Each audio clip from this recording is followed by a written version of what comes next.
Hey there, welcome to the CFS Recovery channel. If you're watching this, chances are you're feeling stuck in your journey to recover from chronic fatigue syndrome.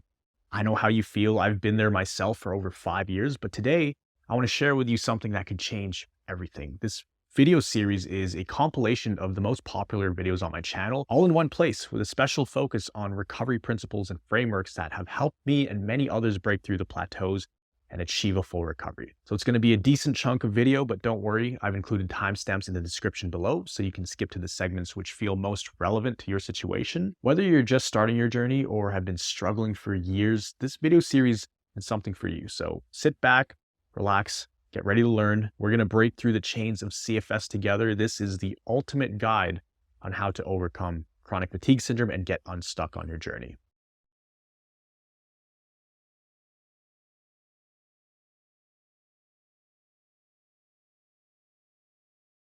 How's it going, guys? Miguel here from CFS Recovery. A little bit of a different setup here. I'm a little more comfortable on this nice beanbag chair, but the topic of this video is going to be all about balance, and balance specifically when it comes to recovering with something like chronic fatigue syndrome or a hypersensitive nervous system disorder, as I like to call it.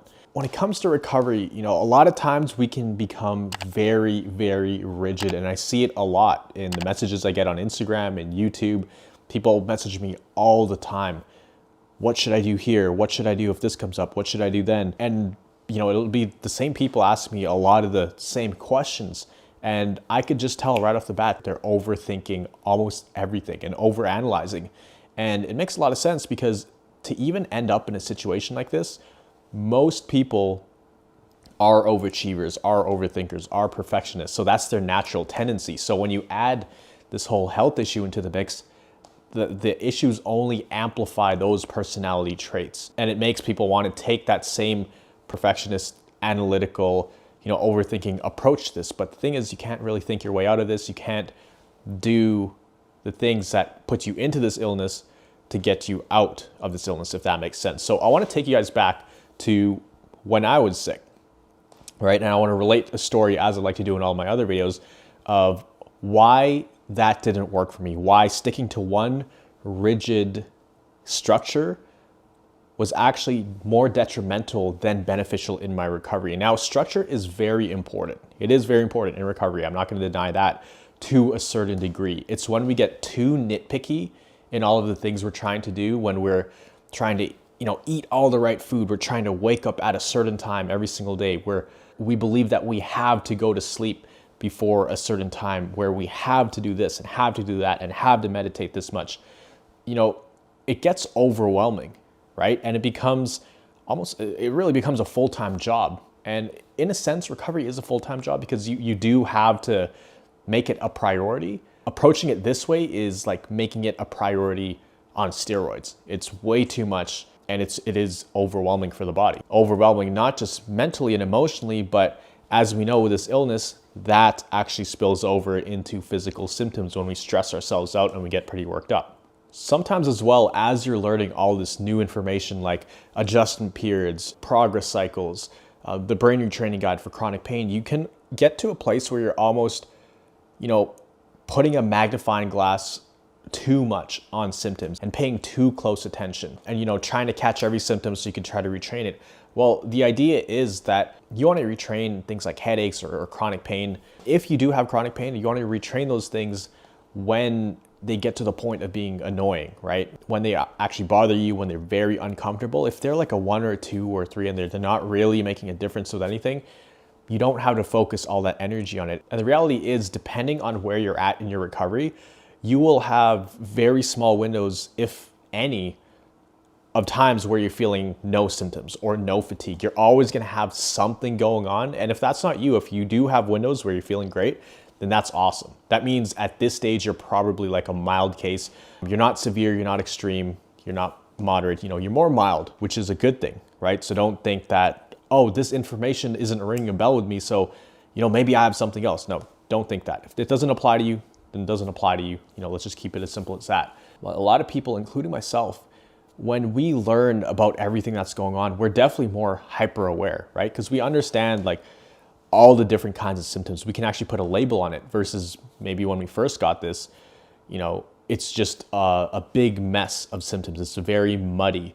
It's just like someone threw a bunch of different paint on the wall and it just looks like mud on the wall, right? Versus the more you have this and the more you like look into this, you'll actually put labels on everything that you're feeling: the heart palpitations, the shortness of breath, the anxiety, the fatigue, the heaviness in your legs, the burning sensations that move all over your body, the migraines, tension headaches, the tinnitus, all of that stuff, right? The list could go on and on and on.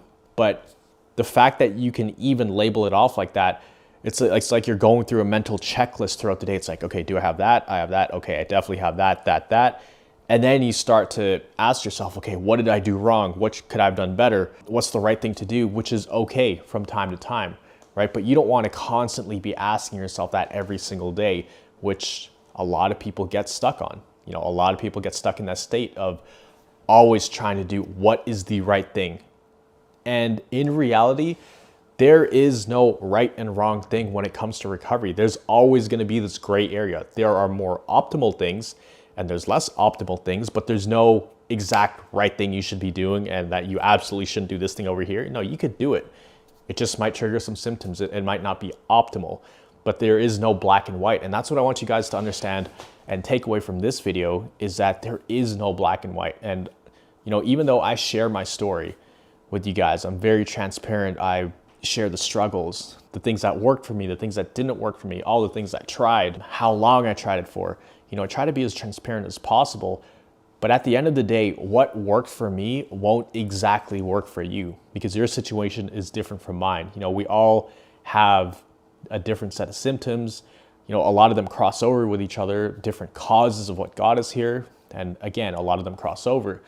But what I found is that, especially in Recovery Jumpstart, the people who join, they have very similar symptoms that overlap quite a bit, but no one is exactly the same, and no one approach is the perfect one for all of them. There's always going to be some individual aspect to their approach and how they approach recovery. However, they can take a lot of the principles, right, and the frameworks that I teach and apply to their recovery. For example, when you understand adjustment periods and understand that when you do increase activity, you are going to feel a lot of symptoms flare up, depending on how much you go outside your comfort zone, depending on how much you stimulate your body, that increases the intensity and even the quantity and duration of symptoms. When you are able to fully wrap your head around that and be fully confident, even when you're in adjustment periods, that, okay, well, I'm going to come back around and the symptoms are eventually going to go away, whether it be 2 or 3 days from now or 2 or 3 weeks, they will be gone. When you can understand it from that perspective, you're no longer going to go throughout your day as if you're walking on eggshells, thinking to yourself, oh, I can't do that. I have to avoid this. And, even if you do something, let's say something out of your control, like you have to go to a doctor's appointment or you have to go to some family event, for whatever reason, anything can happen, right? If those things come up, you don't automatically panic and think to yourself, oh, this wasn't part of my plan. This wasn't part of my routine. This is going to completely throw a wrench in my recovery. No, right? Because the truth is things come up and we can only plan so much for anything in life or in recovery. And that's something that I learned, is that there are certain things that are out of our control that if we stress about it and we try to control them, it really only stresses us out. And there's no benefit to trying to hope and wish and pray for something to turn out that we literally do not have control over. And these are like external factors, right? So the best thing we can do is kind of adapt to these situations and have that flexibility, especially in recovery. So here's an example, let's say each day you make it your goal to just get out of the house and maybe walk down the street and back, right? Some people, they can't even do that. Maybe your goal is to just get outside the house, open the front door, walk outside, and take a bunch of deep breaths. Maybe it's to get out of the room and stay in your living room throughout the day. Whatever it is, you'll have this mental goal in your mind every day. It's like, okay, I just need to slowly increase activity. I'm going to do that. But something comes up. Let's say something happens in the family, or you have to go out for whatever reason, or you have some emergency dentist appointment or whatever, right? That will take a lot of energy. So now, in order to adapt to that situation, well, for the next 2, 3, 4, maybe even 5 days, we're gonna pull back the activity and take it really easy, right? So you see how we kind of balance it there? We don't go, oh shoot, this thing is gonna totally throw me off track. I'm gonna feel brutal for the next few days. This was the wrong thing to do. I'm so screwed. Like, you definitely don't wanna think that. And it's very common for people to kind of panic when unforeseen circumstances pop up, especially during recovery, because it forces them to go outside, their training zone or their baseline or whatever they're used to doing. So we just need to have a flexible approach and not be so rigid and structured, because that is actually what's going to keep us stuck, right? When we're too structured, we build this invisible cage around us to the point where anytime we try to do something outside that, it's like sending messages to our brain like, oh, no, we definitely shouldn't have done that. The brain perceives that as danger. It perceives it as you exposing yourself to threats, because inside your mind, you have that invisible cage around you all the time that if you venture outside of that, your brain will kind of not punish you, but it will trigger more limiters to be placed on your body, which limiters that are placed on your body come in the form of fatigue and pain and a host of other symptoms. So I just wanted to break that down. If you're stressing a lot about the quote unquote right things in recovery and trying to avoid all the mistakes, right? Just understand that recovery is like a fluid concept. The times where I was making the most progress in my recovery were the times when I was the most flexible and just focusing on the now, being really grateful for, just being able to get into a wheelchair and being able to walk around in a walker, and even just standing on my own 2 feet again, walking around. I wasn't focused on, oh, by next week I got to be doing this. Oh, I got to make sure I avoid this and this. No, I just understood like, okay, I can probably do those things. I'm going to feel brutal, but it's not going to kill me, right? So you just have to kind of look at it from that perspective of doing things that are more optimal and staying away from things that are least optimal or, could be detrimental, right? But there are no absolutes. I think people always stay in this, it's either good or bad, and there's no in between, right? They only see the two different options, when really it's a range of things. There's like the most optimal over here, the most detrimental over here, and then it ranges in between there. So like the different activities, it's either closer to optimal or closer to detrimental, but it's not one-sided yes or no. Think of it as a scale that adjusts, right? But it goes from the like ideal things and optimal to detrimental, but there is no black and white, right? That's just something to think about, especially if you're stressing a lot about recovery. I just wanted to share kind of my experience with it, and especially what I see in a lot of people who reach out to me for help. It's always better to just have a flexible approach and be able to adapt, because once you master this, once you master being able to adapt to situations and being able to let go of factors that you cannot control, not only does this help you recover and get to the other side of this illness, but you bring that trait, and it's a skill, onto other areas of life. So this is how I'm able to run my video production business, as well as run this channel and make sure there's content posted all the time on YouTube and Instagram and Facebook, and that I'm replying. There's so many moving parts to all of this, but it's changing every single week. Maybe I have to adjust something in the Recovery Jumpstart program. Maybe there's issues we run up to that people are facing, which tells me that, okay, I need to focus on doing this a lot more and addressing these things. So even for me, I'm constantly using the things that I learned throughout my recovery, and one of the main things was being able to adapt and not be so rigid and structured in my approach to things. Being able to adapt is one of the keys that's going to help you get out of this recovery, but also help improve other areas of your life after this illness. But first, we got to get you better. So I hope that helps. Obviously, something like this is easier said than done. It doesn't happen overnight as well. Even me, sometimes I find myself overanalyzing and being like, oh, I should have done this, should have done that. Hey guys, how's it going? Miguel here from CFS Recovery. In this video, I'm going to be talking about the mentality of expanding activity. This is a topic I get asked about a lot. Probably one of the most asked questions, whether it's on YouTube, Instagram, any of my other platforms, or even in the Recovery Jumpstart program. This becomes, a tricky area, because there is no black and white of how much you should expand, how much you should pull back. Like, I can't give you an exact formula. A lot of it is going to be based on how you're feeling, your energy levels, your symptom levels, intensity of symptoms, how confident you are in your ability to handle adjustment periods. So there's a lot of factors that go into it. It's not as simple as, okay, tell me what you did. Okay, you should increase activity or pull back.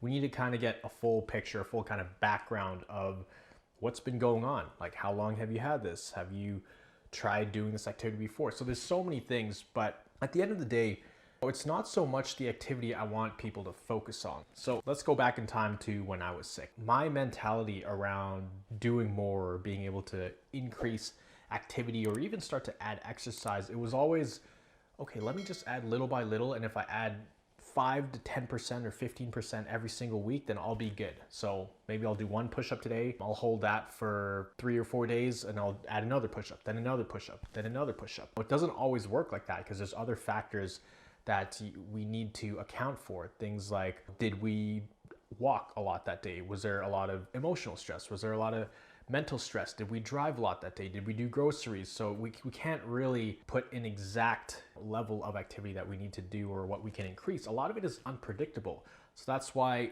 in the beginning, it's important to kind of go by feel, go week by week. Don't come up with this grand master plan and tell yourself, okay, I'm going to stick to this. And if I just stick to this, then I'm going to be good. It doesn't really work like that. And so for me, what really worked was understanding that if I do activity, whether it's mental or physical, or there's a lot of emotional stimulus, then I knew that would cause stress on my nervous system. Now, stress isn't always bad, right? There can be good stress called eustress. It's just a form of stimulus on the nervous system. So I want you to think of it that way. Think of anything you're doing as adding stimulus on the nervous system. And the thing is with our nervous system right now, once it reaches a certain point of being stimulated, it starts to experience symptoms. So sometimes we have a really low threshold, sometimes a high threshold. When I used to try to expand activity, I didn't really judge it on the level of activity I was doing. I think out of the hospital for a few months, I was wearing like a Fitbit or a watch that tracked my steps, but I wasn't anxious about my steps at all. If you are wearing a watch that tracks certain things, if it's making you anxious, get rid of it. Completely get rid of it because it's doing more harm than good. It's doing more damage than actually progressing you, and it's holding you back because every time you look at it, you see yourself as closer to that limit when really it's more so just a guideline. So I started to increase activity, but I gauged a lot of my progress based on not so much what I could do, but how I could handle a lot of symptoms. Because at the end of the day, that's the key to recovery. So anytime we're trying to expand activity, even for me, there were so many times where I was really nervous about it. I was kind of scared to do it. And it's really interesting because when it comes to expanding activity, usually the actual activity isn't so bad. It's the lead up to it. So leading up to the activity, our anxiety is climbing and climbing as we get closer to that date. Say you're going to go take an airplane somewhere. Say you're going to go to a wedding. Say you have this social event that you need to go to, or maybe it's a neurologist appointment or a specialist appointment, right? So the days leading up to that, at least in my situation, I was very, very nervous, and I would get more and more nervous as the day approached. However, when the day came, I felt strangely normal. When I was in the car going there, obviously there were some symptoms here and there, but it was a lot better than I thought it would be. And so leading up to it, I was very anxious. During it, I was okay, surprisingly. And then after, once I got home and I lay in my bed, that's when all the symptoms hit me. And so a lot of this has to do with like wind up anxiety or wind up stress, right? So just leading up to it, we have so much anxiety and we get stiff and tight, and it's just not good for our body, right? It's adrenaline. Your body feels like it's about to go into battle, like it's about to expose itself to danger, when really there is no real danger. We feel really drained and exhausted and tired, partly because we were so anxious leading up to it. So anytime we're trying to expand activity or we have an event coming up that's way outside of our comfort zone, here's an analogy I want you to think about. It's kind of like diving off a diving board, right? And not just any diving board. You know how you go to pools, there's like the child diving board, then there's like the medium tier diving board, and then there's like the beast diving board, which is all the way up there. It's the highest one. And if you ever gone off the top diving board, maybe you were a kid, maybe it was a long time ago, maybe it was recent, I don't know how old you are. When you're standing at the top there, you get butterflies, you're nervous. And when you look down, you're like, holy crap, I don't think I can do this. That's what it's kind of like when we are trying to expand activity. It's not something that you can just think through. You actually have to do the action of the activity, and that's a way to start to gain confidence. So just like with the diving board, at first, I'm sure it was very, very scary, but as soon as you jumped in, realized that it didn't kill you, you felt a lot better. Then you came out of the water, you're like, hey, let's try it again. So you go up again, and let's say you go to the diving board the second time. It's not like all the fear is gone. When you're up there, you still have the butterflies. You're still looking down and you're like, oh crap, like I'm pretty freaked out, but I've done this before and I was okay. So it turns into this thing that it's manageable. It doesn't seem impossible and you don't have that level of fear. And the more you do it, hold on guys, this is a 10-second reminder. Make sure to hit that like button, make sure you hit that subscribe button. It really helps the channel grow and get this information out to more people. So if you have gotten value out of this channel, if you find this video helpful so far, make sure to hit that like button. Back to the video. The more you do it, the more accustomed your brain is to it, the more accustomed your fear levels are to it. So you don't get as fearful, you don't get as many butterflies. It's the same thing with any kind of new activity. So for example, when I went to go hike in Hawaii with my family, my mom and brother, I did not want to go up the mountain with them. I thought my body was gonna completely crash and I just wasn't ready for it. At the time, I was doing maybe 4,000 to 5,000 steps a day on my tracker. I could walk in malls, I could drive around, I could walk my dog, and I was okay. I just felt some burning sensations, but I definitely didn't think I was ready to go up the mountain. What happened was I had zero intention of going up the mountain, but my mom she was like, okay, you can wait in the car. First of all, I didn't even want to wake up to go to the hike. I was somehow convinced to just wait in the car. So I was like, okay, I'll wait in the car. So they take off and I can't find the key. And I didn't realize that they actually took the key with them. So I went to go chase them, at least like walk behind them and try to catch up to get the key. And this is at like 5 in the morning, right? So we wanted to watch the sunrise. And so I'm chasing them, as in like speed walking, and I can't reach them. As I got further and further, I figured, okay, I'm just gonna continue walking. Let me go for 5 minutes. Then I went for 10 minutes, 20 minutes, 30 minutes, an hour. Next thing you know, I'm at the top of the mountain, and it wasn't some crazy hike. It was a slow incline. But that's when I realized a lot of my fears were holding me back from expanding activity. That my brain was way more capable than I thought it was. And the anticipation of doing activities was way worse than actually doing them. So I'm not saying go for a hike right now. I'm not saying try going for a jog or increase your activity through the roof, because at certain points in my recovery, there's no way I could have done that. You can't just go from, for example, sitting on a couch and being housebound to walking up a mountain, right? Obviously, that's not a good idea.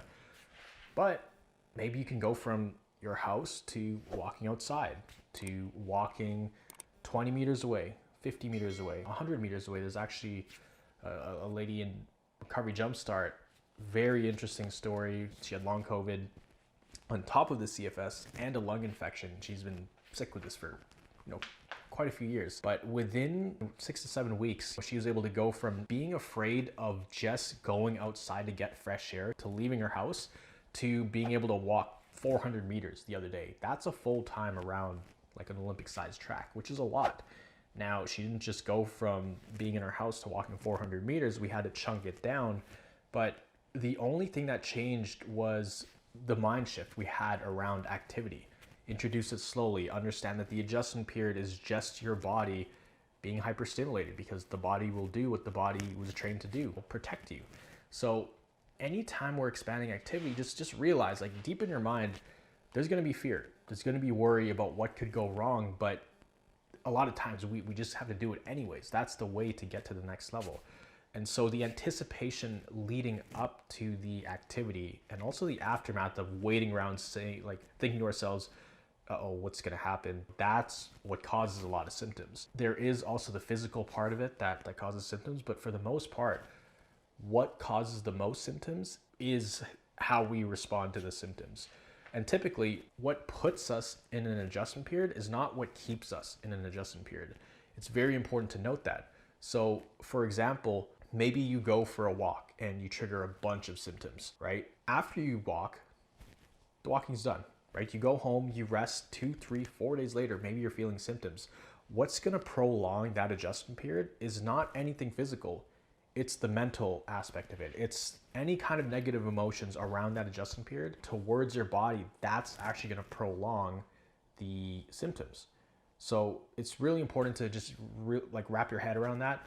What causes adjustment periods is typically not what keeps people stuck in adjustment periods. So having a negative mindset or negative attitude or negative emotions around an adjustment period, that could be the difference maker from having an adjustment period for 1 or 2 days to a full week, in some cases 2 weeks, right? That's exponential. So that's how much the mind plays a role in a lot of this. And I'm not saying this is all in your mind, don't get me wrong. But what I am saying is that it's much more than just physically doing a little bit more, right? There's a whole other aspect we got to work on. We got to do a little bit more physically, but also work on the mental side of things. Cool the emotions, make sure we're not panicking or worrying or being fearful of every symptom that we get. If we can kind of cool those primal instincts down, we're going to be a lot better off, and this whole journey is going to go a lot faster.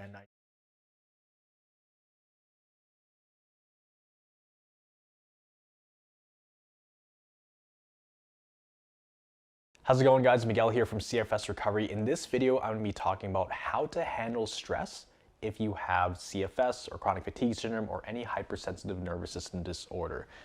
Now, when it comes to stress, if you have CFS, then your tolerance, your threshold is probably very low. And I've broken this down in a few other videos, like you can watch up here.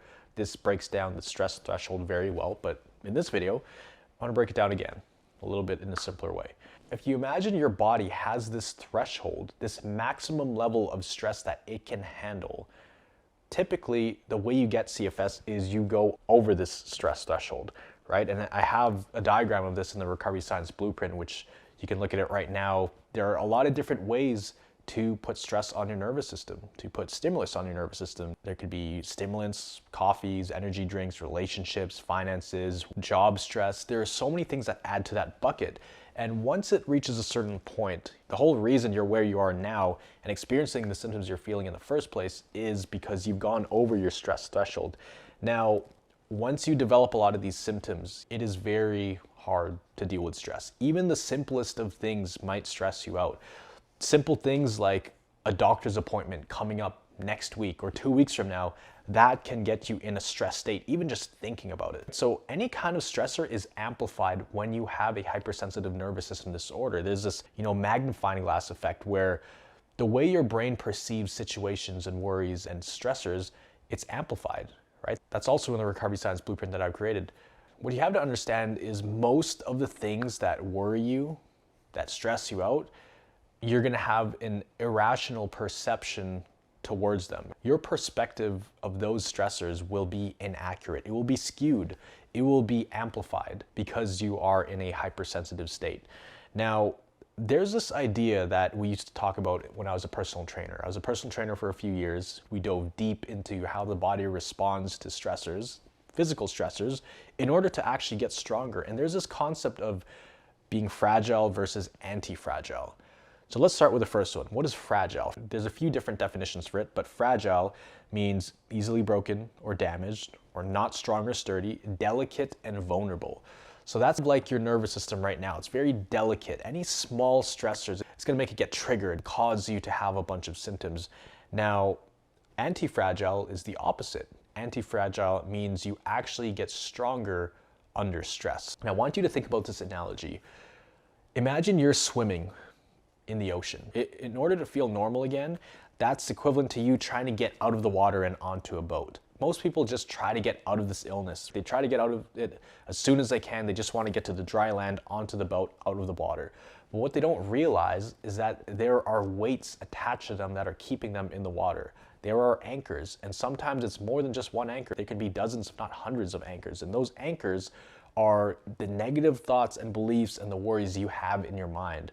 This is one of the very first exercises we do in Recovery Jumpstart. It's identifying the negative thinking patterns that you have about your illness or your situation in general. These are emotional strains on your nervous system that you don't necessarily recognize. We always think that when it comes to letting our body rest or taking stress off the body, we think it's physical, right? So a lot of people, they can pull back on all physical activity, but for the most part, there are many people who, even when pulling back on physical activity, when they're stuck in bed doing nothing physical, they actually continue to stay the same or get worse. And it's because their mental and emotional state has not been cleared, has not been fixed up yet. There's still a lot of stress going on in those buckets. So if we think about the body, it has different buckets of stress. On the one hand, we have something like physical stress. On the other hand, we have mental stress, which is cognitive thinking, to-do lists. You have to do a bunch of stuff. And then there's emotional stress. This is where you can feel sad. You feel hopeless that you're never going to get better. You feel angry that doctors aren't helping you. You feel frustrated that what you're doing isn't working. You feel upset that the supplements and medications that your doctors told you would help are not really helping. They're just masking everything. So there's these different buckets of stressors. And before we even try to get better, the number one thing we have to do is we have to cut those weights loose that are keeping us underwater. It makes the swimming so much harder. It makes keeping your head above water, pretty much like in this illness, if you imagine you're swimming in water, you want to get out of the water. But the thing that keeps you pinned down is all these stressors. And even though your physical stress bucket can be very low because you're not doing many activities, these other buckets are likely very high and they're likely full 24/7. You just don't realize it. It's these automatic beliefs that your brain runs. It's the questions you have about every symptom. Is that a heart attack? Does this mean I have early onset of Parkinson's because I'm vibrating so much? Are my lungs just going to shut down because I have shortness of breath? Am I getting a stroke because I have all this brain fog and I can't think straight and I have this weird memory loss and I have slurred speech and I forget what I'm saying when I'm talking to someone halfway through a sentence? All these things can lead to lots of mental and emotional stress. So we need to clear those areas, not completely, but we need to work on lowering them if we want to start getting better and start being able to handle more stress. We need to deal with the stress that is usually not dealt with, and that's typically our thoughts and our emotions about the symptoms, about our situation, about our illness. And it totally makes sense. I was in the same place too. I was living with my grandparents for 8 months, completely bedridden. My grandma was bringing food to me every single day, bringing me water. I went to the washroom once, maybe twice a day. Even though I was resting physically, I continued to feel about the same, if not worse, with the smallest of things. And it's because my fear was so high about doing anything because I was terrified of symptoms, absolutely terrified. I was even afraid of my own heartbeat at one point because of all the panic attacks I had. I would just fear any palpitation, or when my heart got up to a certain level, I could feel it pounding in my chest. That would give me anxiety because I felt like my heart was going to explode. So all these stressors just kept that loop going and I could not handle stress. But that's because I had all these other stressors going on in the background that I didn't realize were running. So I want you to think of stress on your nervous system as just stimulus, any kind of stimulus on your nervous system. When people think of stress, they think about it in a bad way, but all it is, it's stimulus on the nervous system. That's what I'm referring to. Here's another analogy I want you to think of. Imagine someone wants to go to the gym and they want to gain 10 pounds of muscle. The only way to do that is to actually exercise, work out, tear down the muscle fibers, and in doing so, your body gets sore while it's in the repair phase, while it's rebuilding the muscle fibers over the old muscle fibers. That's how you gain muscle. You actually tear down the body first by putting it under stress, by putting it under stimulus, and it rebuilds stronger. So similar to your muscles, there is no way for you to gain 10 pounds of muscle without ever feeling sore. It just doesn't work like that. Your body needs something to adapt to. And that's the adaptation phase. When I was in personal training, we used to call this the SAID principle, specific adaptation to impose demand. Your body will adapt to the stimulus that's placed on it if the stimulus is placed in the right amounts. What would happen if you overdo it in the gym? Let's say it's your first few times working out and you do the curls, you press the weights, you lift them up, but you overdo it. What happens? Think about it. You run the risk of injuring yourself if you overdo it. You injuring yourself is essentially your body giving out and saying, we can't do that. And physically, you strain a muscle, you tear something comes out of place and it's not good, and you injure your muscles. Well, with the nervous system, it's very similar. It's similar principles, because in order to actually recover, in order to be able to go from where you are now to where you want to go, it's not just going to happen overnight. You need to train your way to get there. You need to train up to it. You need to start very small, right? It starts in small increments. You put a little bit of stimulus on the nervous system, you will get symptoms, right? Just like how your muscles feel soreness, your nervous system feels symptoms, and you need to handle those symptoms properly. If you start to worry about those symptoms or stress about them or fear them, then you only add extra stress to the nervous system. And if you add enough stress to the nervous system, and it's commonly known as a crash or a really bad adjustment period, that's when your symptoms flare up to the point of severe discomfort. But all it is, it's stimulus on the nervous system, right? It's feedback from your body. So what you want to do is add just enough stimulus on your nervous system. You will feel the symptoms. It's impossible to recover without feeling the symptoms. And then you have to handle those properly. And little by little, you continue doing that. It's almost like exposure therapy. You're exposing your nervous system to these new levels of stress little by little. And over time, it gets stronger to the point where it can handle stress. This is how I went from not being able to sit up out of bed in the hospital, and I'm not kidding when I tell you this, I could barely move in the hospital. And it was so bad that they had to inject me with blood thinners because they didn't want me to get a blood clot. That's how much I wasn't moving. So when I say that I was at rock bottom, not moving at all, I really mean it. I was not moving. I could move my head a little bit. That's about it. Could not roll over because it would cause extreme pain and discomfort. So I went from that level of sensitivity, not being able to do any of that stuff, to 3 years later, I was running 10 kilometers, exercising, boxing, traveling, hanging out with friends, having a beer every now and then. So to be able to go from where I was to running 10 kilometers a week, I'm proof that these concepts work. But you have to do it little by little. The biggest thing is staying cool, calm, collected when those symptoms come. Because a lot of people try to avoid symptoms at all costs, and that's just gonna ruin them. And that's gonna guarantee that you don't get better if you avoid symptoms at all costs. You do get to a point in recovery where you're able to do normal things and your body actually becomes anti-fragile versus fragile. And that's the whole idea of being anti-fragile versus fragile. Right now, you're probably more in a fragile state. As you get better in recovery, if you think of a scale, we have fragile over here, anti-fragile over here. You move from this spectrum of the scale all the way down to this anti-fragile spectrum, to the point where you could take it as far as you want to, as long as you don't overdo it and overstrain yourself and put so much stress on your body that it forces itself to flare up with symptoms.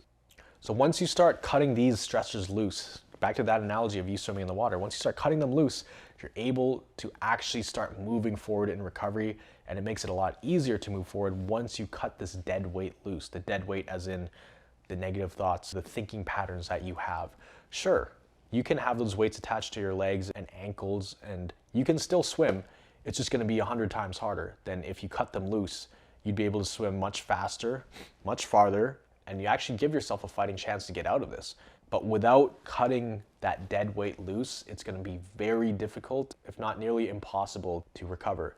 I've never seen anybody recover without dealing with those issues first. And I know, people in the comments on YouTube say, well, I tried thinking positive, it doesn't work. I tried this brain training, it doesn't work.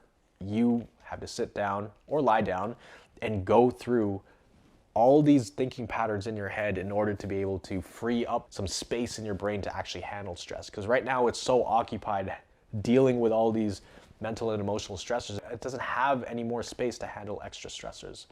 So the people in the program, when they do this exercise, there are people who find 70 things, 100 things, 200 negative thoughts that run a loop that they didn't even realize what's going on. You need to identify them individually, because that way you're actually aware when they show up, and then that's when you can start swatting them away. And that in itself is brain retraining, which is a whole nother video, which you can find right up here. But that's all I wanted to share today. As you get better in recovery, as you work on cutting away those dead weight stressors, you start to feel better, you start to improve, and you start to shift from a fragile state all the way over here to an anti-fragile state.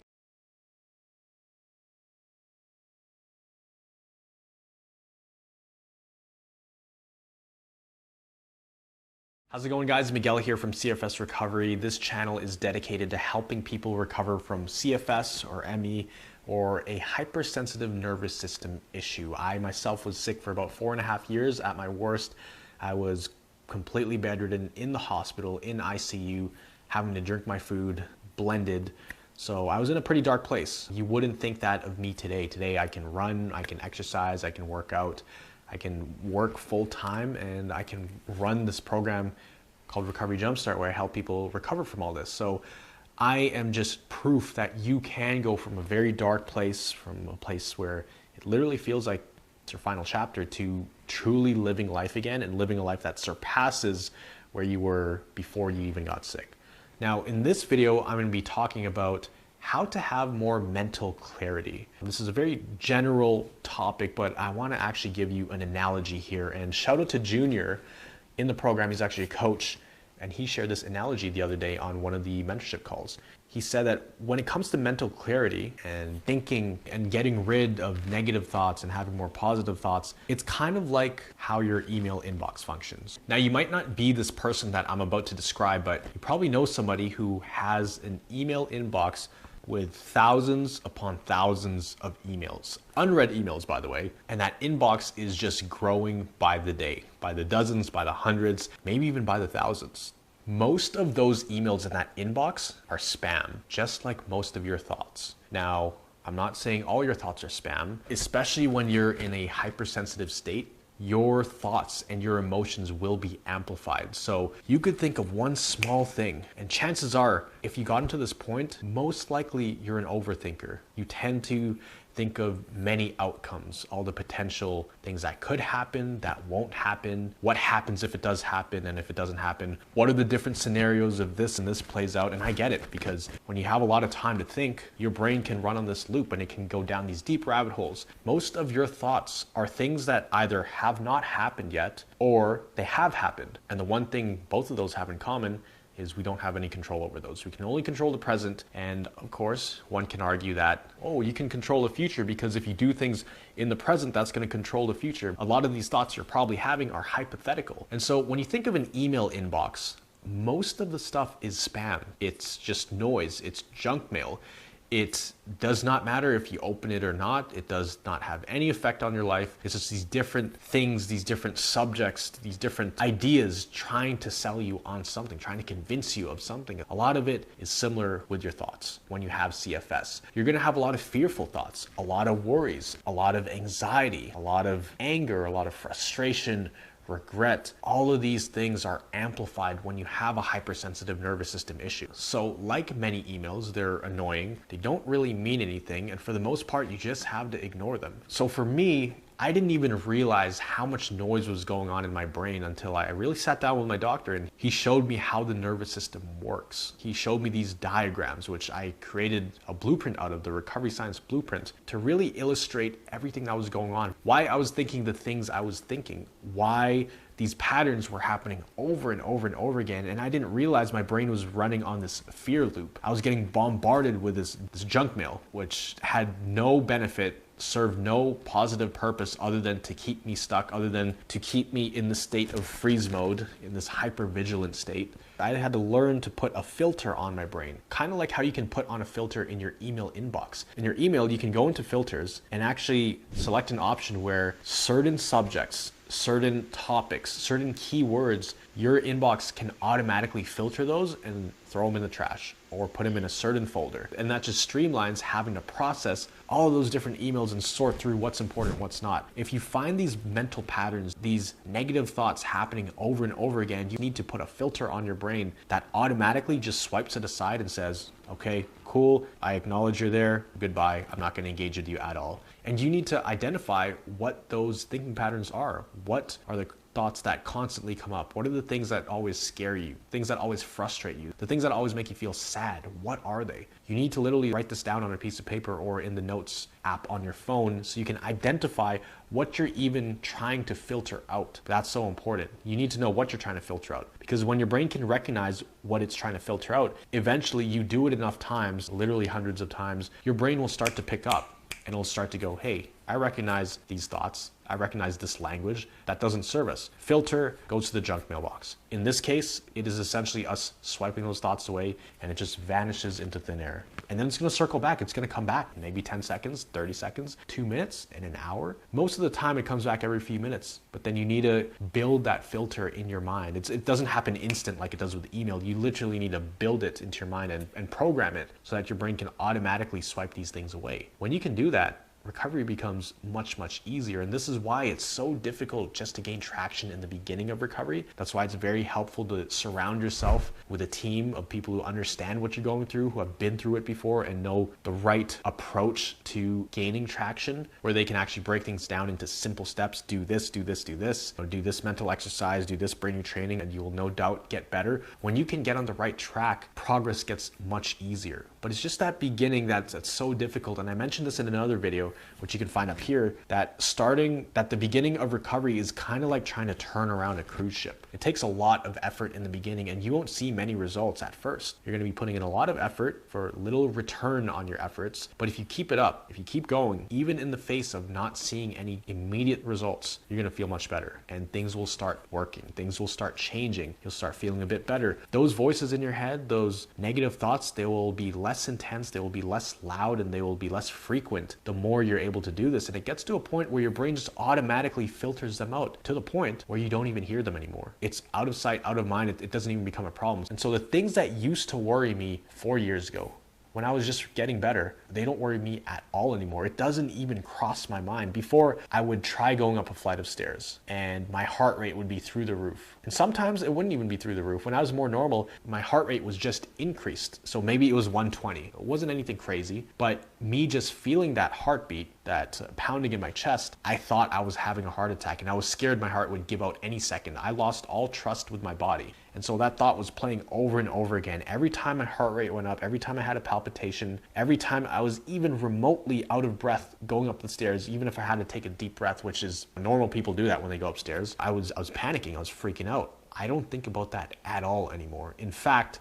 whenever I go up these stairs at my place, I usually run up the stairs, get to my car. I usually run down the stairs. I'm doing things a lot faster. So it's a completely different paradigm I live in now. It's almost like I live in a different dimension. That's what it felt like. Everything was dark and gloomy. It's hard to find happiness or gratitude when all you feel is suffering every day. So it can be easy for your mind to run these negative thoughts 24/7. It just makes sense, right? If you're external environment is very hard, very dark and grim, it's only going to leak into your internal environment. And then it becomes a feedback loop where your internal state is very negative. It's only going to feed to your external state. Your world's going to start to become smaller, which is going to lead to more anxiety, which is going to lead to more symptoms. And then you have this ultimate loop that eventually it's harder and harder to get out of, but not impossible. So this is just a way to have mental clarity, is to program that filter into your mind so that you no longer have to deal with these thoughts 24/7. It's something that takes a lot of work. It's something that takes a lot of effort. It takes a lot of consistency. It's not easy, but again, if it was easy to do, then everybody would just be able to get out of this like that. But it's really hard. That's why some people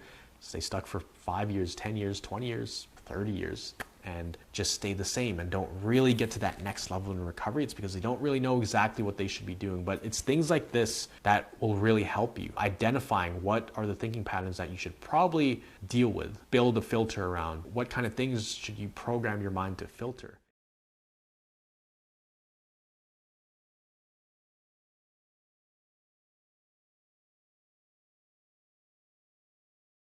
How's it going, guys? Miguel here from CFS Recovery. In this video, I'm going to be talking about why recovery is taking 10 times longer than it should. Now, you probably search up online, you've probably seen recovery videos of, people's stories, how they overcame this, how sick they were, how long it took them to get better. And you're probably watching these videos thinking to yourself, wait a minute, this person is probably more sick than I am, yet they got better in 3 months or 6 months or a year, when I've been at this for multiple years and I seem to just be getting worse. What the heck is going on? How did they recover, and how am I getting worse? How did they gain traction? How am I going in the opposite direction of that? Right? It doesn't make sense. And in this video, I'm going to show you exactly why. Now, just to give you some context, for me, for about 4.5 years, I would get very sick.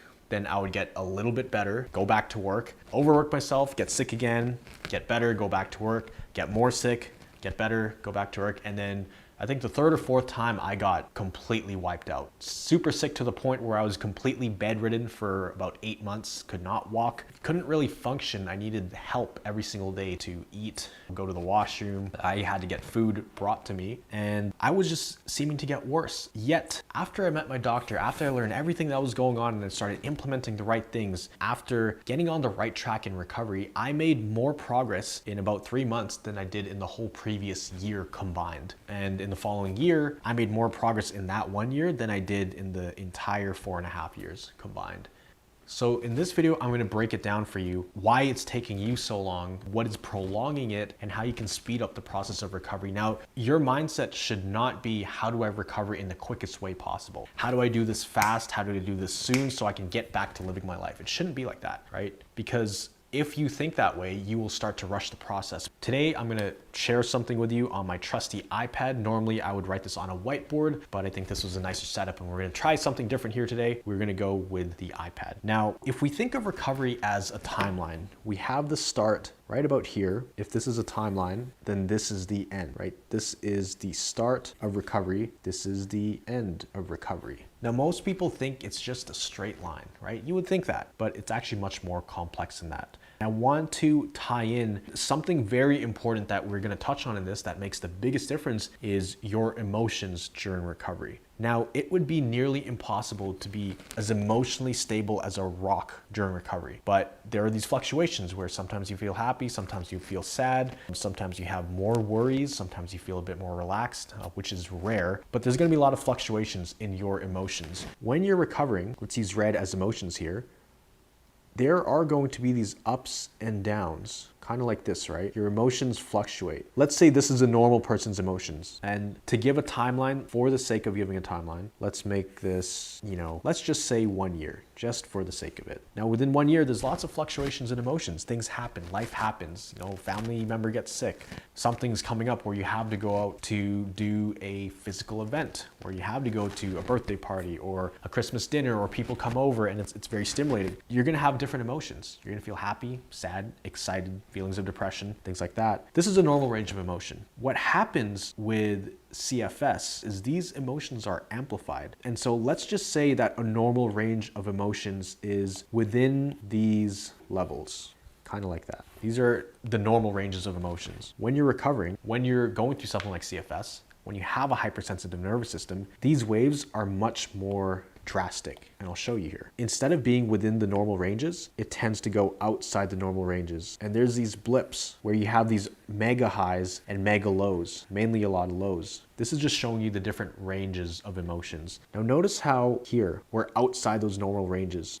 right? And anything outside those blue ranges, I want you to think about that as, worry, fear, negative emotions. When you have these things, you go outside that emotional threshold and then it will tend to stress your body out. Because what happens is when your emotions are amplified, especially most of the time it's fear, it's anxiety, it's worry, you're gonna go on what I like to call a side quest. If you think of recovery like a mission, there are all these side missions. It's kind of like a video game, right? There's one goal, especially if you play like Red Dead Redemption or GTA, something like that. If you're older, then you might not be familiar with these games, but essentially it's like a video game, but within that video game, within that main storyline, there's all these other small missions. And so what happens is when your negative emotions go over a certain threshold, they can kind of spiral out of control. So up here, we had some emotions go outside our normal threshold. Our mind will spiral out of control and go on the side quests. It can go on these different rabbit holes of thinking. Oh, what if I potentially have early onset of Parkinson's or Addison's or adrenal fatigue or Lyme's, mold, EBV, any of these things, it's going to cause you to go on this downward spiral, and it just completely takes you off track of recovery. It's a complete side quest. And then what happens is once your body calms down from that, and we could look at that like, a pretty big crash or adjustment period or whatever it is, it takes your mind off track of the main goal, which is to recover at the end here. And so essentially when you get back to a normal level, then you have more negative emotions, negative thoughts. And then if it goes too far, then it starts to put you in that downward spiral again. So your thoughts spiral out of control. And as we know, when your thoughts spiral out of control, you start to have physical symptoms. And then you end up going on all these different side quests, and the whole journey feels much, much, much longer than it should be. So you have all of these things. Look how much extra time that took, how much extra effort, how much of a longer journey that is than if we just traveled in a straight line all the way through. It just made the journey so much longer. So this is something to really think about. Every time your mind starts to go down these loopholes, these side quests, it starts to go down these rabbit holes of potential outcomes or worries or fears, all these things, it takes you off the path, right? It just delays the process. It doesn't completely stop it, but it delays it, because at the end of the day, you know, my belief is that everybody can recover from something like this if they learn the right stuff and have the right approach. As long as there's no other health conditions that have been proven and all your tests and scans have come back negative,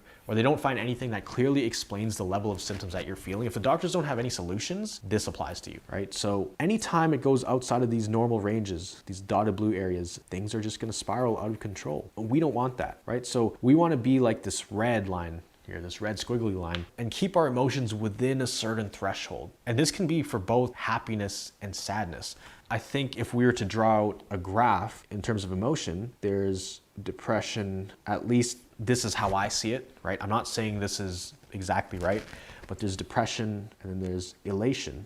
Elation is when you're overly happy or overly excited, right? So it's the extreme ends of the spectrum. I think in the middle, at least from what I've read and, you know, the programs and the courses I've taken and what I've experienced, in the middle, it's this state of gratitude. And that's where you want to get to. When you're gratitude, you're level-headed, these emotions aren't fluctuating so much, and you're able to see everything from a more understanding perspective. You're not placing labels of good or bad on the things, circumstances, people, places, things in your life, but you're able to actually be grateful for them. You know what, I think, at least from my experience, gratitude is in the middle of all of this, in the middle of depression and elation. You know, you can swing to both ends, but I think right in the middle of that, the healthiest way, the most balanced thing is to have gratitude.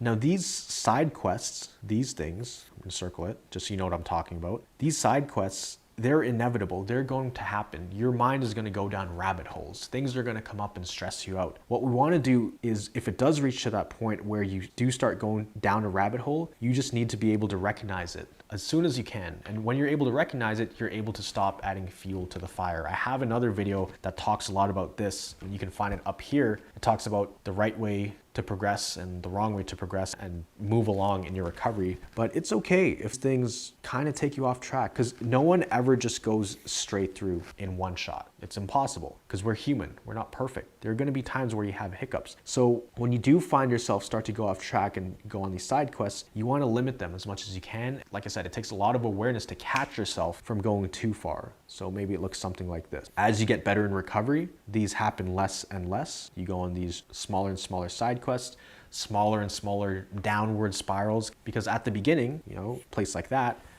there can be quite intense downward spirals. But as you move along in recovery, it gets less and less. You know, you can almost feel a trend of those negative thoughts and, you know, going down those rabbit holes become less and less intense and less frequent.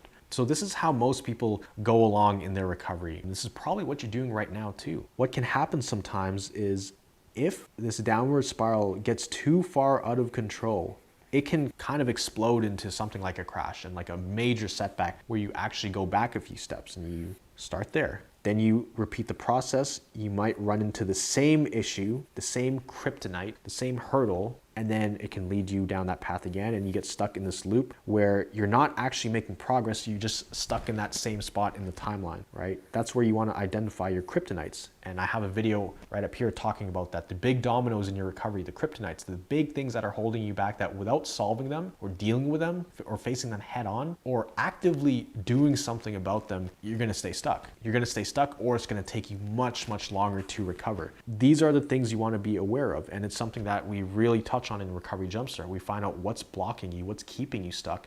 Every single person in the program has their own profile. What are their biggest struggles? What's their kryptonite, and what is the solution to that? And everybody's a little bit different. There's a lot of crossovers and similarities for people's circumstances, but for the most part, you know, it's quite unique to them. So you need to identify what are the triggers that cause your emotions to go outside of this normal level or this certain threshold that you have that cause it to go out of control, right? So we don't want you to get stuck. That's what we don't want.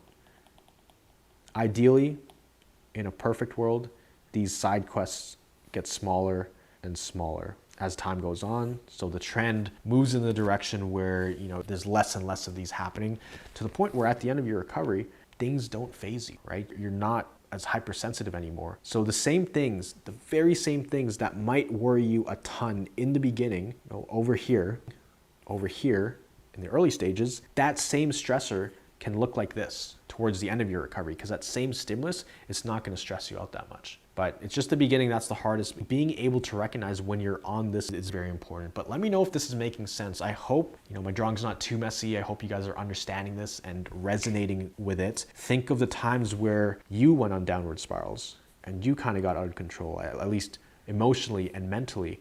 It's very common. I know for myself, I used to have this happen every single day. I would get into these loops where I just worry. I'd get into these patterns of asking myself, am I ever actually going to get better? Am I ever going to live a normal life? Am I ever even going to walk normally again? I didn't know. I forgot what it was like to walk, literally. I really had to think about it and dream about it. The only time I would really walk around was in my dreams, literally. Because when I tried, my legs would be buzzing and tingling for the rest of the day, and my skin would be crawling, and there was like pain. It felt like elephants were sitting on my legs. So, there's a way to deal with that as well, which is the brain retraining exercise for chronic pain, which you can actually watch it in this video up here. But I hope this makes sense and really paints a picture of kind of what's going on with the body. If it doesn't make sense, if you wanted more clarity on this, then I would be happy to do a follow-up video to this, maybe a different diagram. But if this did make sense to you, make sure to let me know down in the comments below, and let me know if you want me to do more diagrams like this, more breakdown videos where I really visually show you guys what I'm talking about. I'm a very visual person myself, so I find it quite easy to come up with these drawings, but let me know if this helps. I'm happy to do them.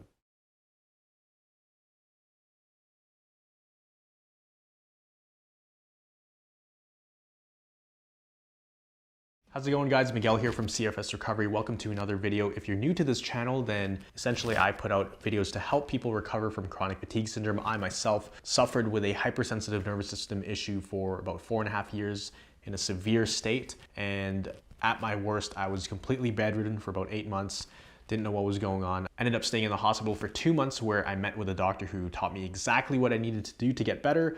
And that's led me to where I am today. About another 4.5 years later, I'm able to produce these videos and kind of bridge the gap between everything my doctor told me and the things you guys don't know. So in this video, I'm gonna be talking about the big domino in your recovery. Now, what do I mean by that? Big domino. It's the big thing that's holding you back in recovery. Unless that one big thing is solved, it's gonna be very hard, if not impossible, to recover. Now, I also like to call this big domino your kryptonite. The big thing that's keeping you stuck, your worst enemy in recovery. I say kryptonite because it's a reference to Superman. Now, Superman, he was all powerful, had all these superpowers, literally super, right? He had superpowers, but his one weakness, the one thing that, despite all of his superpowers, despite all of his strength and laser coming out of his eyes, being able to fly, despite all the amazing qualities that he had, there was just one thing that could tie him up, and that was kryptonite.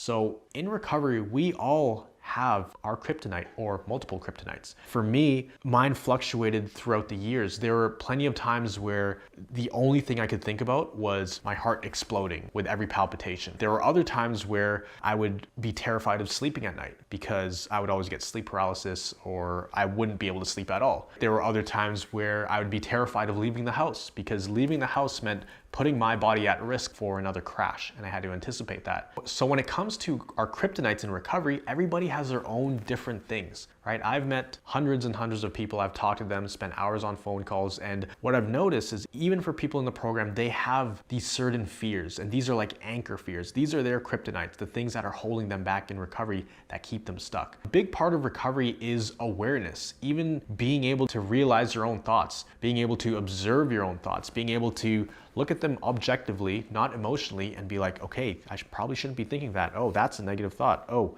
this seems to be coming up quite a bit. This thought that I keep having, am I ever gonna get better? That keeps coming up. Or every time I'm making progress, I think about how bad I feel, or I get hyper-focused on the symptoms, right? There are all these different things that can keep us stuck, and it is specific to the individual. A lot of these things other people have been through as well, but I find that there are certain kryptonites for recovery. For example, a very common kryptonite in recovery is the thought of, oh no, I'm going backwards, I did something wrong, when people are in an adjustment period. Because when an adjustment period comes, as we know, if you watch my other videos on this channel, we know that it can completely throw your mindset off. It can be an emotional roller coaster. And so when the physical sensations come, as well as some mood swings here and there, then you can get really down on yourselves. And that can be your kryptonite, not having the ability to withstand the adjustment periods. For other people, it might be that patience, right? So maybe they want to get better very quickly. And I see this a lot early on for people first developing CFS or a hypersensitive nervous system issue.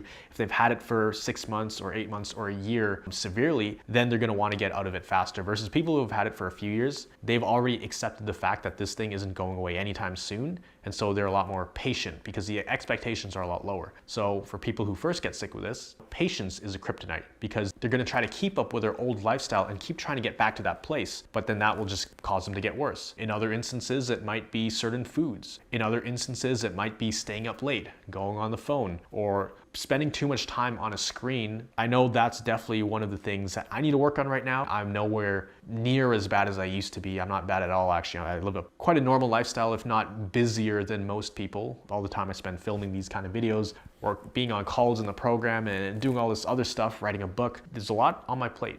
But one of the things I still try to do, and something that is still my kryptonite to this day that kind of gets in the way of life, is being on my phone, spending too much time on things like TikTok, YouTube, Instagram. And so my kryptonite is if I bring my phone to the bed after 10 p.m., I know it's game over. So I have this rule that I clearly set out. No electronics in the bedroom after 10 p.m. Because if there are electronics in the bedroom after 10 p.m., it's not gonna be good. Guaranteed. At that point, I've already lost the battle. So like I mentioned, a huge part of recovery is self-awareness. Being able to recognize where are your flaws, where are your weak points, what do you need to improve? And of course, there's lots of things we need to improve, but there are gonna be a few things that stand out if you really start to look at your life, if you really start looking at the patterns of what causes you to get worse. What are the mistakes that you're making over and over again? Is it the negative thinking patterns? Is it wondering if you have some mystery illness every time you get some weird symptoms? Maybe it's constantly thinking about how many things you were doing in your past, and then you're comparing your present day self to your past. And then you start to get down on yourself. So what I would highly suggest is really take notice of your thoughts. Write them all down on paper, especially the negative thoughts, right? Get all that negativity and those limiting beliefs and these patterns that you see in your mind out onto paper. Look at what you're thinking mentally, look at what you're doing physically, and then see where you are getting stuck. Also, where are you holding yourself back, right? I'm not saying you can just think positive and overnight you get rid of that negative thinking and all of a sudden you have all this energy. No, it takes a lot of work. Your kryptonite is not easy to deal with, but the payoff, the benefit of dealing with that kryptonite or that big domino is once you knock that big domino down, then a lot of other problems start to go away. So if you just move this big domino and deal with that, or there could be a few of them, then a lot of other problems start to go away because usually these big dominoes are causing a lot of stress on your nervous system, whether it's physical, mental, or emotional, maybe even spiritual. But they can be causing stress on your nervous system. So if we take away that big domino, that big stressor, right, a lot of the other symptoms will start to go away. And like I said, it could be more than one thing. It could be a handful of things.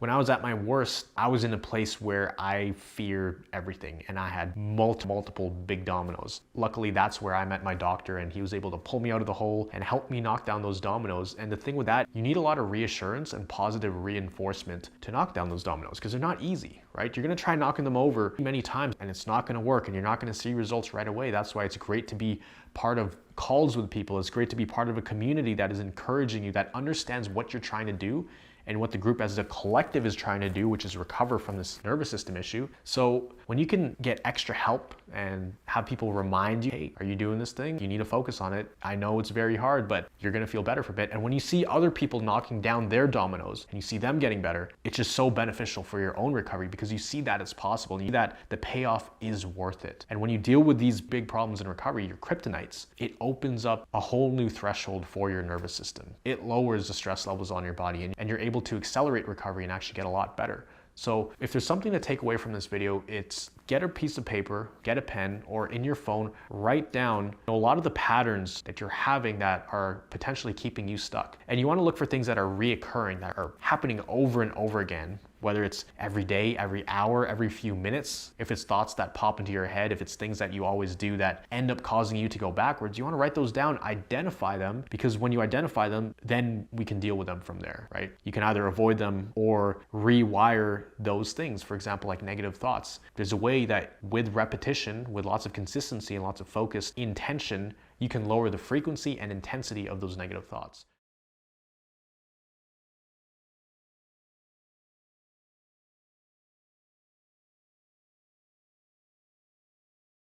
How's it going, guys? Miguel here from CFS Recovery. In this video, I'm going to answer the question of should you meditate and will it help you with your recovery journey? Now, this is a very general question. You know, it actually goes a lot deeper than this. Should you meditate? Should you do deep breathing? Should you do EFT tapping? Should you do visualization techniques? There's all these things that you think that you should do, and this can actually create a problem during recovery. Let me break this down for you. When I was sick, I thought I should be doing a lot of things. I thought I had to do a lot of things. And a lot of the things that I was doing, I didn't really understand the mechanism behind it. I didn't really know what kind of change I was aiming to create in the brain. I didn't really know the sole purpose of why I was doing something other than I knew it would relax me. I knew deep breathing would help me relax more. I knew visualization techniques would help me think more positive, help me persevere more, help me stay much more resilient, especially through the tough times when the symptoms were flaring up. So I knew all these things were good for me, but I didn't know exactly what was going on. And I think a lot of us,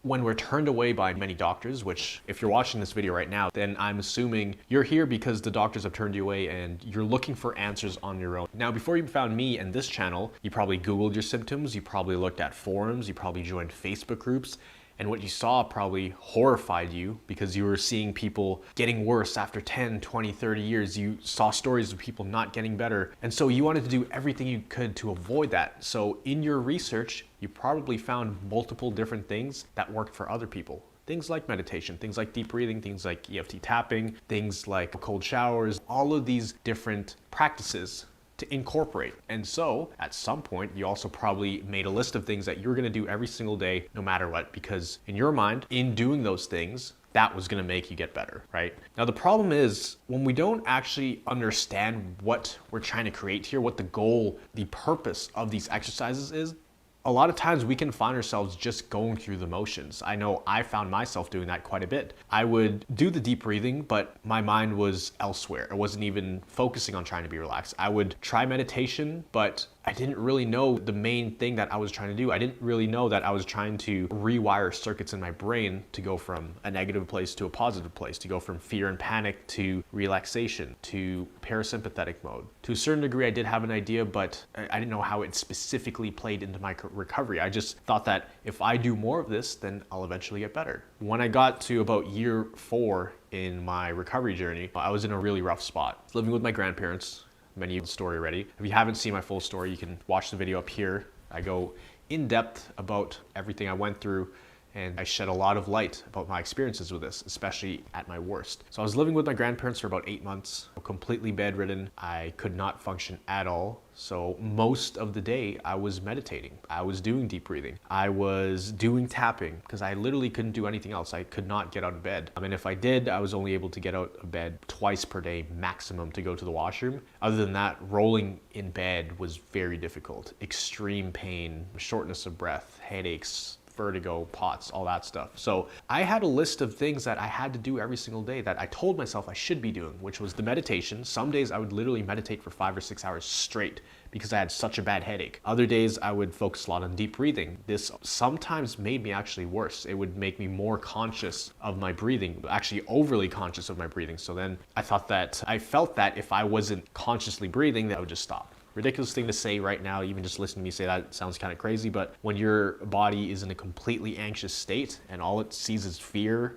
and worry, then I'm sure you know what I'm talking about. So I thought I had to do all these things, but a lot of it I was just going through the motions. And what happened is it actually had the opposite effect sometimes, because if I didn't get to doing them, then I would feel frustrated with myself and I would feel disappointed in myself, and I'd beat myself up saying, if you really wanted to get better, then you would do all of these different things. I guess you don't really want it that bad. I would tell myself that, or sometimes I would do it and I wouldn't feel immediate effects. So then I got disappointed because I was trying so freaking hard, not seeing any results because I was just kind of just going through the motions. For example, once I started getting better and recovering, I was no longer doing meditation. If meditation is something that you hate, some people hate it. Some people can't sit there for 30 seconds keeping their eyes closed. I myself today have a very difficult time doing that. I'm gonna get more stressed trying to meditate nowadays than if I were to just go outside and walk in the forest. Obviously now I have the ability to walk around and do things. So I think the goal of meditation is to empty your mind and remove all stress and just get to this place of zen, this place of relaxation and this place of pure presence. So you're not thinking about the future, you're not thinking about the past, you're fully present and you're thinking clearly and sometimes not even thinking at all. For me, I get that same effect walking down the street to the forest nearby, which is 2 minutes from where I live. I get that same effect when I'm in the backyard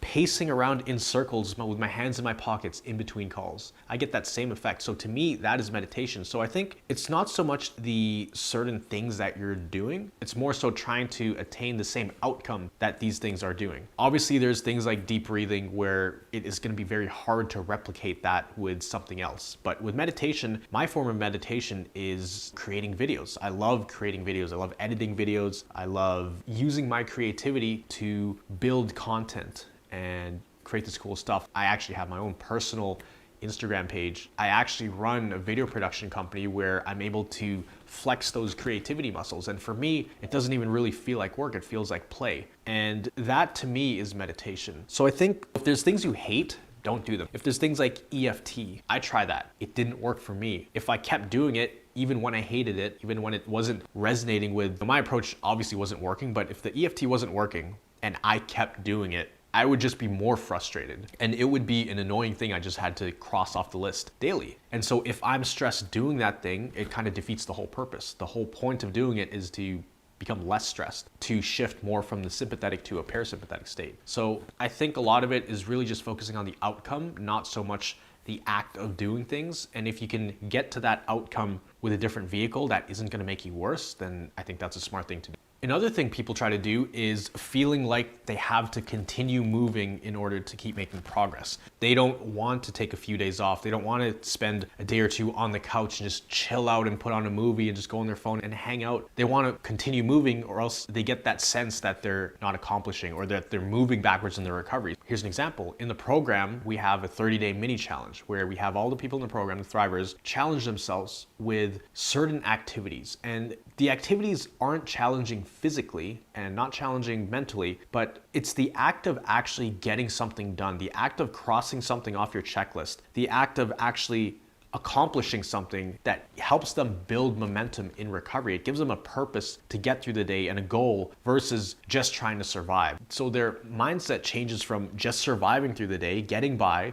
to actually accomplishing things. And when that comes into effect, it just switches something in their mind. Now, a lot of people, I tell them, make sure it's not physically or mentally or emotionally draining on you. Make sure it's very easy, and if you need to dial it back or you need to pull back, then do it. So some people, they take on a little bit too much. They do a little bit too much activity. They say, I want to walk 20 minutes a day. But let's say day 8 or 9 or 10 comes by and they're feeling super tired. Maybe they're in a slight adjustment period. Their symptoms are flaring up. They might feel like they have to continue that level of activity in order to feel that sense of accomplishment, to feel that sense that things are moving in the right direction. And they feel like taking a step back is going to be going against the plan, against the whole recovery. But you really have to adapt with the body. If you're feeling super tired or drained and you're forcing yourself to do things just for the sake of doing them, whatever it is, whether it's meditating, deep breathing, or doing rounds of brain retraining, going for a walk, making sure you're doing your stretches, making sure you're doing your 1 push-up a day, no matter what it is, if you're super tired and you feel like you're forcing yourself to do these things, don't do that. No matter what it is, do not do things just for the sake of doing it, because you thought it was the right thing to do in recovery, right? The 30-day mini challenge is a little bit different because you get hands-on help and people have guidance directly from myself and another coach in the program. When you're on your own and you're the one calling the shots in your activity levels and no one is really overseeing it, it's very easy to a lot of times bite off more than you can chew and overestimate yourself and overextend yourself to the point where you have a massive adjustment period, if not a relapse, which is what a lot of people have. So just because you've read online that something is good doesn't mean you should absolutely do it, and without doing that thing, you won't get better. My approach to recovery was very different from a lot of people's and from a lot of what I've read online. My diet was not perfect. It was actually far from perfect. It was opposite. I was eating chips and burgers after I got out of the hospital, yet I was recovering and getting better. Now, I'm not saying go pig out and eat pizzas and burgers and chips and eat all this junk food and you'll get better. That's what worked for me. So I believed for such a long time that I had to recover in a certain way. And the thing is, I was listening to too many specific things, too many general ideas online and trying to formulate my own plan, and it made it really confusing. And I didn't realize that recovery is actually quite simple. If we keep the main things, there's no way you can't recover. The golden rule in recovery is your success is determined by how well you respond to symptoms. That's it. If you can respond to symptoms, if you can keep your composure, you don't freak out when you have flare-ups, you don't start going into a negative mindset, and you're able to pull back and actually take it easy during those adjustment periods, you'll be okay. Those adjustment periods will go away just like they always do.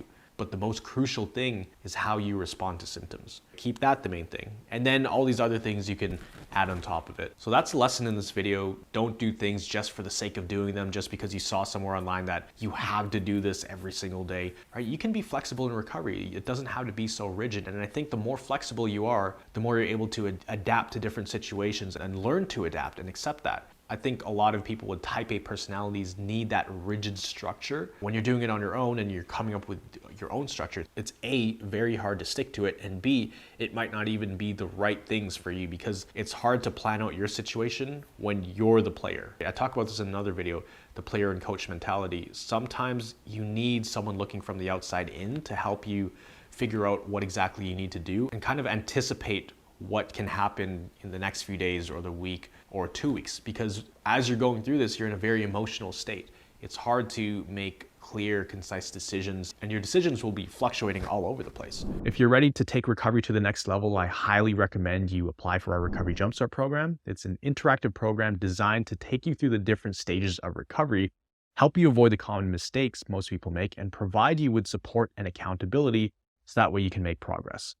One of the biggest aspects of Recovery Jumpstart is the hands-on guidance that you receive from your assigned Thriver coach, someone who's actually been in your shoes before and actually recovered from CFS. You get to work with them closely, you have chats with them, you get to have check-in calls with them, and we're able to build a customized plan for you so that way we can walk you through the different stages of recovery and help you get your life back. So if you're interested in that, click the link down below. See if you qualify for the program. We can't help everybody. There are certain things we can't fix, but just click the link down below, see if you qualify for the program, and maybe we can help you out. So I hope you enjoyed this video. Always remember, you are a thriver and you are just one mind shift away from living a life with thriving health. See you in the next video.